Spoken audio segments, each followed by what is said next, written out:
Hi ಸ್ನೇಹಿತರೆ, ನಮಸ್ಕಾರ ಎಲ್ಲರಿಗೂ. ರೇಷನ್ ಕಾರ್ಡ್ ಹೊಸ ಅಪ್ಡೇಟ್ ಬಂದಿದೆ. ಯಾರೆಲ್ಲ ಒಂದು ಹೊಸ ಪಡಿತರ ಚೀಟಿಗೋಸ್ಕರ ವೇಟ್ ಮಾಡ್ತಾ ಇದ್ದೀರಾ ಅಂಥವ್ರಿಗೆ ಗುಡ್ ನ್ಯೂಸ್ ಅಂತ ಹೇಳ್ಬೋದು.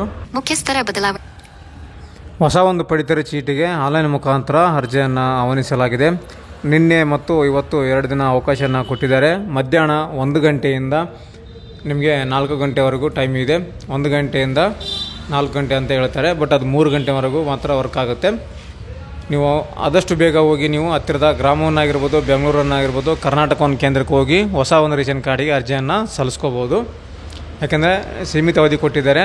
ನಿನ್ನೆ ಕೂಡ ಚಲವಾಗಿತ್ತು. ನಿನ್ನೆ ಅಪ್ಡೇಟ್ ತೋರಿಸ್ಬೇಕಂದ್ರೆ ಟೈಮ್ ಆಗಿದ್ದಿಲ್ಲ, ಭಾಳ ಲೇಟಾಗಿ ಗೊತ್ತಾಗಿತ್ತು ನಮಗೆ. ಇವಾಗ ಕೂಡ ತುಂಬ ಲೇಟ್ ಆಗಿದೆ. 1 ಗಂಟೆಗೆ ಸ್ಟಾರ್ಟ್ ಆಗಿದೆ ಹೊಸ ಅಪ್ಲಿಕೇಶನ್ನು. ಬಟ್ 1 ಗಂಟೆಯಿಂದ 3 ಗಂಟೆವರೆಗೆ ಇರುತ್ತೆ. ಕೆಲವು ಸಲ 4 ಗಂಟೆವರೆಗೂ ಇರುತ್ತೆ. ಕೂಡ ಎಕ್ಸ್ಟೆಂಡ್ ಕೂಡ ಮಾಡ್ತಾರೆ. ಸರ್ವರ್ ಬಿಜಿ ಇತ್ತಪ್ಪ ಅಂದರೆ ಕೆಲವೊಂದು 6 ಗಂಟೆವರೆಗೂ ನಿಮಗೆ ವರ್ಕ್ ಆಗುತ್ತೆ. ಬೇಗ ಹೋಗಿ ನೀವು ಹತ್ತಿರದ ಗ್ರಾಮವನ್ನು ಕರ್ನಾಟಕವನ್ನು ಬೆಂಗಳೂರಿನ ಕೇಂದ್ರದೊಳಗೆ ಕರ್ನಾಟಕವನ್ಗೆ ಅರ್ಜಿಯನ್ನು ಸಲ್ಲಿಸ್ಕೋಬೋದು. ಅರ್ಜಿ ಸಲ್ಲಿಸಲು ಬೇಕಾಗುವಂಥ ಡಾಕ್ಯುಮೆಂಟ್ ನೋಡಿ, ಎಲ್ಲ ಸದಸ್ಯರ ಒಂದು ಆಧಾರ್ ಕಾರ್ಡ್ ಇರಬೇಕಾಗುತ್ತೆ. ಆಧಾರ್ ಕಾರ್ಡು ಮತ್ತು ಕ್ಯಾಸ್ಟ್ ಇನ್ಕಮ್ ಕೂಡ ಬೇಕಾಗುತ್ತೆ. ಕ್ಯಾಸ್ಟ್ ಮತ್ತು ಇನ್ಕಮ್ ಕೂಡ ಬೇಕು. ಮತ್ತು ಮಗುವಿನ ಕೂಡ ಚಿಕ್ಕ ಮಕ್ಕಳಾಗಿದ್ದರೆ ಅವ್ರು ಕೂಡ ಆಧಾರ್ ಕಾರ್ಡ್ ಬೇಕು. ಮತ್ತು 6 ವರ್ಷ ಒಳಗಿದ್ದರೆ ಬರ್ತ್ ಸರ್ಟಿಫಿಕೇಟ್ ಕೂಡ ಬೇಕಾಗುತ್ತೆ. ಇಷ್ಟಿದ್ರೆ ನೀವು ಹೊಸ ಒಂದು ರೇಷನ್ ಕಾರ್ಡ್ಗೆ ಅರ್ಜಿ ಸಲ್ಲಿಸ್ಕೋಬೋದು. ಇವಾಗ ಏನು ನೋಡ್ತಾ ಇದ್ದೀರಲ್ಲ, ಇದು ಹೊಸ ಒಂದು ಪಡಿತರ ಚೀಟಿಗೆ ಅರ್ಜಿ ಸಲ್ಲಿಸುವ ಲಿಂಕ್ ಇದು.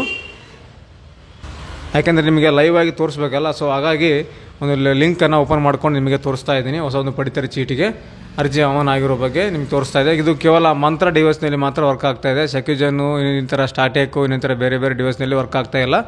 ಮಂತ್ರ ಡಿವೈಸ್, L1 ಡಿವೈಸ್ ಅಂತ ಏನಿದೆ ಮಂತ್ರ, ಆ ಒಂದು ಡಿವೈಸಲ್ಲಿ ಮಾತ್ರ ವರ್ಕ್ ಆಗ್ತಾ ಇದೆ. ಸರ್ವರ್ ಕೂಡ ತುಂಬ ಸ್ಲೋ ಇದೆ, ಸೊ ನೀವು ಓಪನ್ ಆಗ್ತಾ ಇಲ್ಲ. ಈ ರೀತಿಯಾಗಿ ಸರ್ವರ್ ಬಿಜಿ ಇರೋ ಕಾರಣದಾಗಿ ಡೇಟನ್ನು ಎಕ್ಸ್ಟೆಂಡ್ ಮಾಡುತ್ತೆ. ಆ್ಯಕ್ಚುಲಿ ಅದು ನಿನ್ನೆ ಒಂದೇ ದಿನ ಮಾತ್ರ ಹೊಸ ಒಂದು ಪಡಿತರ ಚೀಟಿಗೆ ಅರ್ಜಿ ಸಲ್ಲಿಸೋಕ್ಕೆ ಅವಕಾಶ ಇತ್ತು. ಸೊ ಇವತ್ತೂ ಕೂಡ ಕೊಟ್ಟಿದ್ದಾರೆ. ನಿನ್ನೆ ಸರ್ವರ್ ಬಿಜಿ ಇದ್ದ ಕಾರಣ ಸೊ ಇವತ್ತು ಕೂಡ ಸ್ವಲ್ಪ ಸರ್ವರ್ ಬಿಜಿ ಇದೆ. ಸೊ ಇವತ್ತು ಕೂಡ ಬಿಜಿ ಇರೋ ಕಾರಣ ಮತ್ತು ಸ್ವಲ್ಪ ನಾಳೆನೂ ಕೊಡ್ಬೋದು ಅಂತ ಅನಿಸುತ್ತೆ.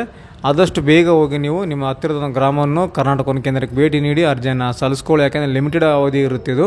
ಯಾಕೆಂದರೆ ಒಂದು ಸಲ ಅರ್ಜಿ ಕರೆದ ಮೇಲೆ ಮತ್ತೆ ನಿಮಗೆ ಮತ್ತೆ ಒಂದು ಸಲ ಅರ್ಜಿ ಸಲ್ಲಿಸ್ಬೇಕಂದ್ರೆ 1 ತಿಂಗಳಿಂದ 6 ತಿಂಗಳವರೆಗೂ ವೇಟ್ ಮಾಡಬೇಕಾಗುತ್ತೆ. ಕೆಲವು ಸಲ 1 ವರ್ಷದವರೆಗೂ ಕೂಡ ವೇಟ್ ಮಾಡಬೇಕಾಗುತ್ತೆ ಹೊಸ ಅರ್ಜಿ ಆನ್ಲೈನ್ ಬಿಡೋದಕ್ಕೆ.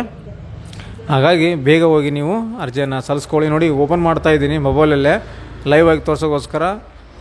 ಸರ್ವರ್ ಸ್ಲೋ ಇದೆ, ಓಪನ್ ಆಗ್ತಾ ಇಲ್ಲ ಸೈಟು.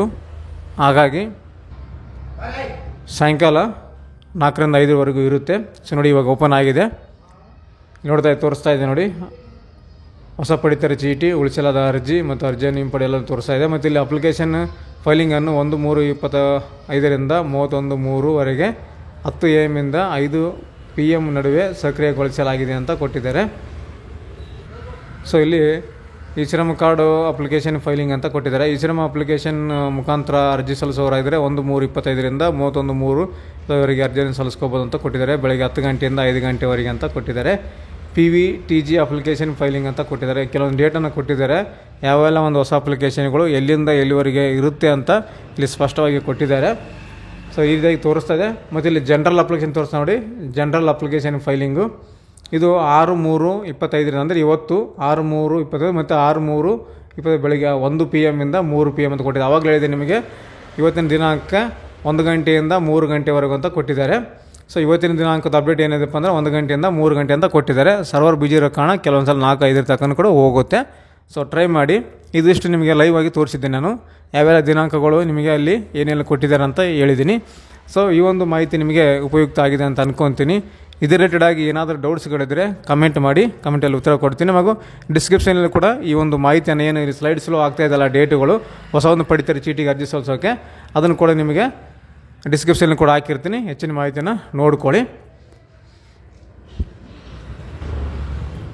ಸೊ ಆದಷ್ಟು ಬೇಗ ಹೋಗಿ ನೀವು ಸೆಂಟ್ರಿಗೆ ಹೋಗಿ ಅರ್ಜಿಯನ್ನು ಸಲ್ಲಿಸ್ಕೊಳ್ಳಿ. ಯಾಕಂದರೆ ಭಾಳ ಶಾರ್ಟ್ ಟೈಮ್ ಇರುತ್ತೆ. ಹಾಗಾಗಿ ಬೇಗ ಹೋಗಿ ಅರ್ಜಿಯನ್ನು ಸಲ್ಲಿಸ್ಕೊಳ್ಳಿ. Thanks for the watching.